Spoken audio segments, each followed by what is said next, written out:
Good morning students. Class 12 में subject biology में आपका स्वागत है।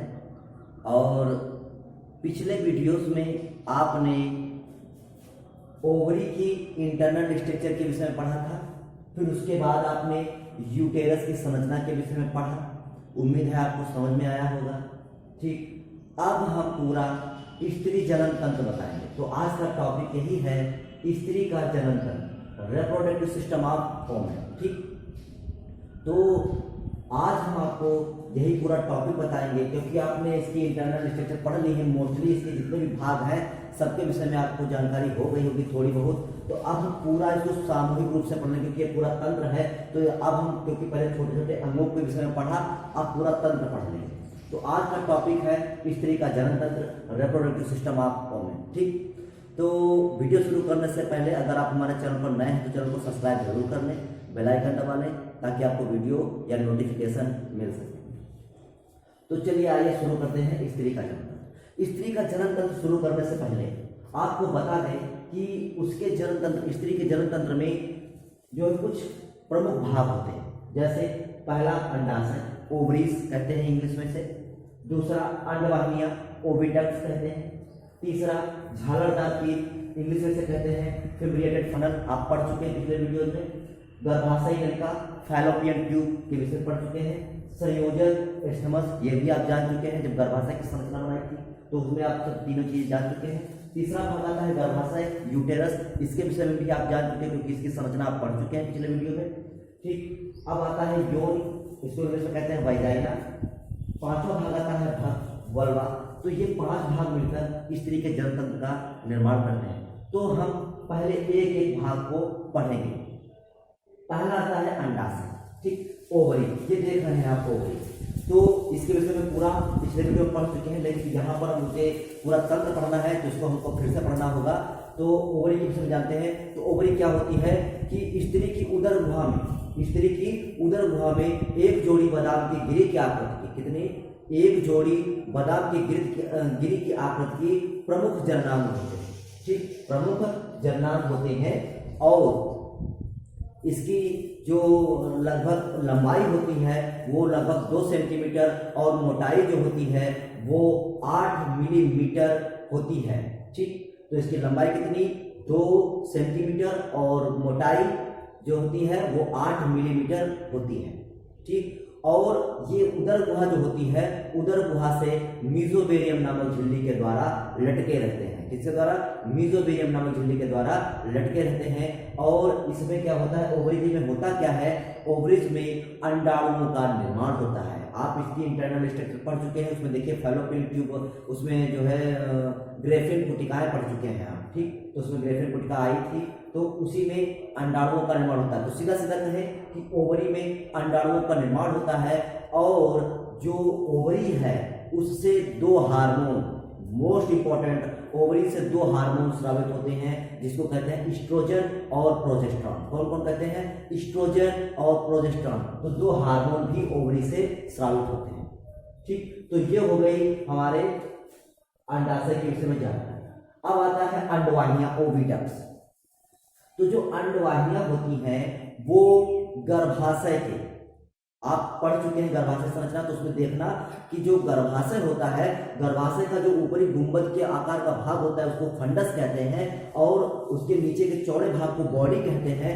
फंडस और बॉडी के मिलन स्थान पर, जहां पर ये दोनों मिलते हैं, तो फंडस और बॉडी के मिलन स्थान पर एक संरचना, एक ट्यूब जैसी संरचना निकली होती है, जिसको कहते हैं ओविडक्ट्स। क्या कहते हैं, ओविडक्ट्स कहते हैं। क्या कहते हैं, ओविडक्ट्स कहते हैं। ठीक, तो ओविडक्ट जो होती है वो 3 चीजों से मिलकर बनी होती है। ओविडक्ट जो होती है 3 चीजों से मिलकर बनती है। Number 1 fimbriated funnel, number 2 fallopian tube, और नंबर 3 इस्थमस। ठीक, तो ये 3 प्रकार की चीजों से मिलकर बनी होती है। कौन, ओविडक्ट, अंडवाहिनी मिलकर बनी होती है। तो आपको बता ही चुके हैं कि जो फिब्रिएटेड फनल होती है वो क्या होती है, कि फिब्रिएटेड फनल एक झालरदार संरचना होती है। ठीक, जिसमें ओवरी से अंडाणु आकर गिरता है, और ये रोम युक्त होती है। तो जब अंडाणु फिब्रिएटेड फनल में गिरता है तो वो सुरक्षित रहता है। ठीक, तो जो अंडवाहिनी होती है उसकी प्रारंभिक भाग जो होता है उसको फिमरेटेड फनल कहते हैं और इसमें अंडाणु आकर गिरता है। फिर जो अंडवाहिनी है, अंडवाहिनी का जो मध्य भाग होता है उसको फैलोपियन ट्यूब कहते हैं और फैलोपियन ट्यूब मोस्ट इंपॉर्टेंट भाग होता है ओविडक्स का, क्योंकि जाइगोट मतलब जो जाइगोट का निर्माण होता है वो यही होता है। जाइगोट का निर्माण कैसे होता है, जो अंडाणु है और जो स्पर्म है वो फैलोपियन ट्यूब में आकर मिलते हैं, ठीक, फैलोपियन ट्यूब में आकर मिलते हैं। तो बहुत ही ज़्यादा इंपॉर्टेंट स्थान है जो है फैलोपियन ट्यूब। फैलोपियन ट्यूब में निषेचन होता है। आपसे पूछा जाएगा निषेचन कहाँ होता है, तो हम बताएंगे कि फैलोपियन ट्यूब में निषेचन होता है, अर्थात मेल स्पर्म और फीमेल ओवम का जो है फर्टिलाइजेशन होता है, ठीक, निषेचन होता है। अब जो अंडवाहिनी होती है, अंडवाहिनी का जो तीसरा जो सबसे अंतिम भाग कहलाता है जो आपके गर्भाशय में खुलता है। किसमें खुलता है, गर्भाशय में खुलता है। तो अंडवाहिनी का ओविडक्स का अंतिम भाग जो होता है वो स्टमस कहलाता है। तो इस प्रकार से अंडवाहिनी की स्ट्रक्चर भी समाप्त होती है। अब अगला आता है गर्भाशय, यूटेरस। यूटेरस की आप पूरी संरचना पढ़ चुके हैं कि यूटेरस जो होता है वो श्रोणि गुहा की मध्य रेखा में स्नायुओं द्वारा सधा, किसके द्वारा सधा, स्नायुओं के द्वारा सधा लगभग 7.5 सेंटीमीटर लंबा, कितना यूटेरस कितना होता है, 7.5 सेंटीमीटर लंबा, 3 सेंटीमीटर मोटा, ठीक, और 5 सेंटीमीटर चौड़ाई का होता है, ठीक। तो लंबाई कितनी, 7.5 सेंटीमीटर लंबाई, 3 सेंटीमीटर मोटाई और 5 सेंटीमीटर चौड़ाई होती है। और ये खोखला शंक्वाकार अंग होता है। कैसा होता है, खोखला शंक्वाकार अंग होता है। आपने इसकी स्ट्रक्चर पिछले वीडियोस में पढ़ी है, ठीक। तो खोखलाकार अंग होता है और ये 3 भागों से मिलकर बना होता है। कौन कौन सा, जो ऊपर का चौड़ा भाग होता है वो कहलाता है बॉडी, जो नीचे का सकरा भाग होता है वो कहलाता है सर्विक्स, और ठीक, और ऊपर का जो भाग होता है गुंबदाकार भाग उसे बोलते हैं फंडस। तो ऊपर का गुंबदाकार भाग फंडस, मध्य का भाग चौड़ा भाग बॉडी और अंतिम भाग कहलाता है सर्विक्स। सर्विक्स फिर किसमें, सर्विक्स जो होता है वो फिर आगे चलकर योनि मार्ग में खुलता है, अर्थात वैजाइना में खुलता है। तो ये हो गई यूटेरस गर्भाशय की संरचना। अब अगली स्ट्रक्चर आती है जो है वैजाइना, वैजाइना योन। योन क्या होती है कि ये जो योन होती है, देखिए यहाँ पर लिखा हुआ है, ये जो होती है वैजाइना होती है, ये दिखाई दे रही है नली संरचना, तो ये वैजाइना होती है।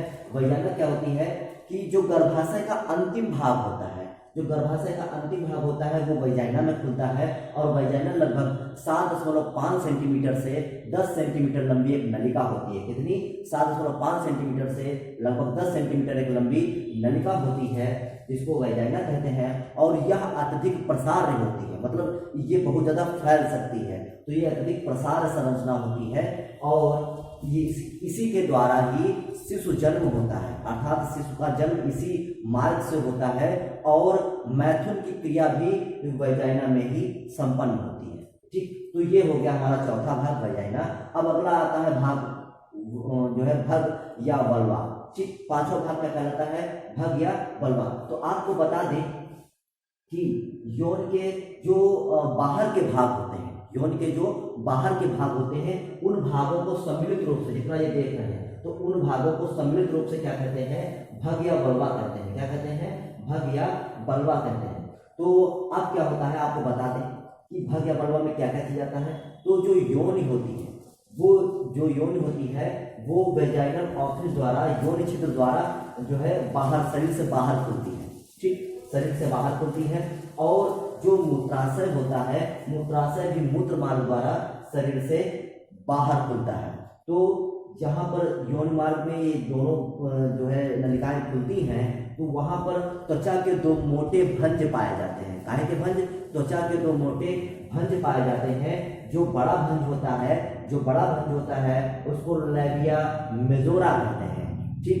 जो बड़ा भंज होता है उसको लेबिया मेजोरा कहते हैं और जो छोटा भंज होता है उसको लेबिया मिनोरा कहते हैं, ठीक। ये दोनों भंज होते हैं। अब जो मूत्र मार्ग होता है वो जो है एक्सक्रीटरी पोर द्वारा शरीर से बाहर खुलता है, और जो योनि मार्ग होता है वो वैजाइनल वाफर द्वारा शरीर से बाहर खुलता है। और योनि मार्ग से लगी हुई एक संरचना होती है जिसको क्लाइटोरिस बोलते हैं। यह ही बहुत ही एक संवेदनशील संरचना होती है। ठीक, तो जो क्लाइटोरिस होता है बहुत ही संवेदनशील संरचना होती है। तो क्लाइटोरिस और लैबिया मेजोरा, लैबिया मिनोरा और जितने भी एक्सक्रीटरी पोर हैं, इन सबको मिलाकर जो संरचना बनती है उसको भग या वल्ला कहते हैं।